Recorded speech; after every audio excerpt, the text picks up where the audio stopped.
we are looking for here are the people who are for you wet blankets. Again, some of you may find that you have a historical wet blanket who haunts you. Others of you may find that you're involved with a wet blanket. You know, somebody who brings up the famous odds issue. Wet blankets are sometimes come in the disguise of amateur experts, and they will say things like, do you know that for every one movie script that is bought, 10,000 are produced? And they have these sort of factoids that they present to you. Do you know that every agent receives 200 submissions a year, and you're asking them to read through their pile to get to your memoir?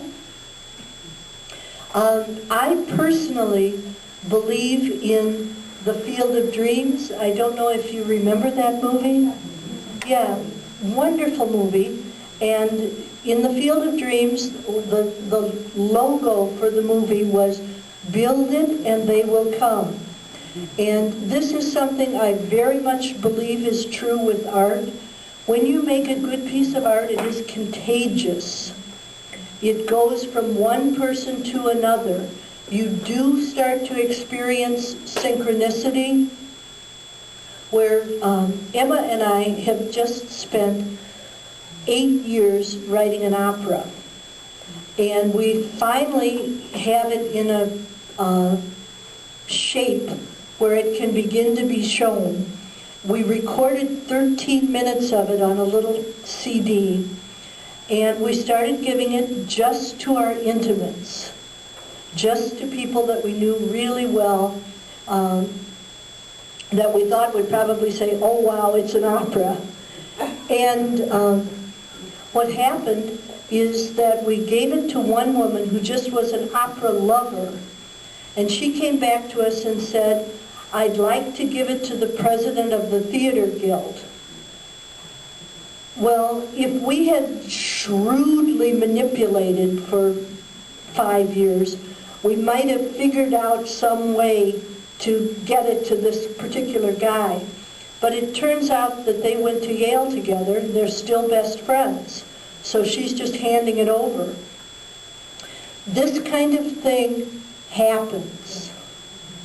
You know, when I was in Hollywood working as a screenwriter, I was always shocked by the number, you know how you wanted to believe that Creative Artists Association were in charge of your career, but you would write a screenplay and it would be your dentist's cousin who was the producer. And that kind of thing simply happens. None of us is really as isolated as we believe. We are more interconnected than we know. Okay, I've had your number from 1 to 5. I want you to scan for your wet blankets now.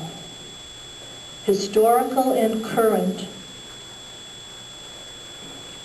People who just make you think, oh, what's the use?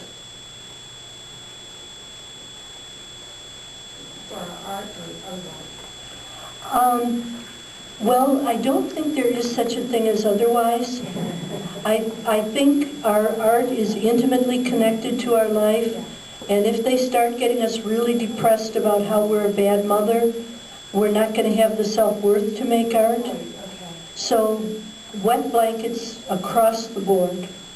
The minute you identify them as wet blanket, it gives you a level of detachment, and it allows you to be gently self-defensive in your interactions with them.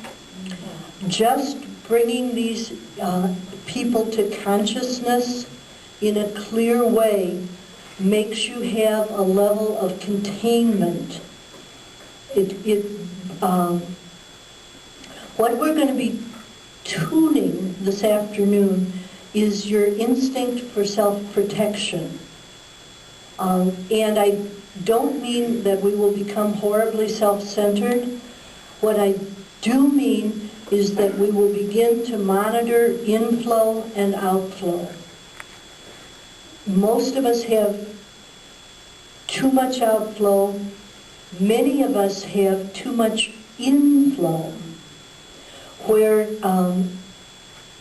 we are just overwhelmed.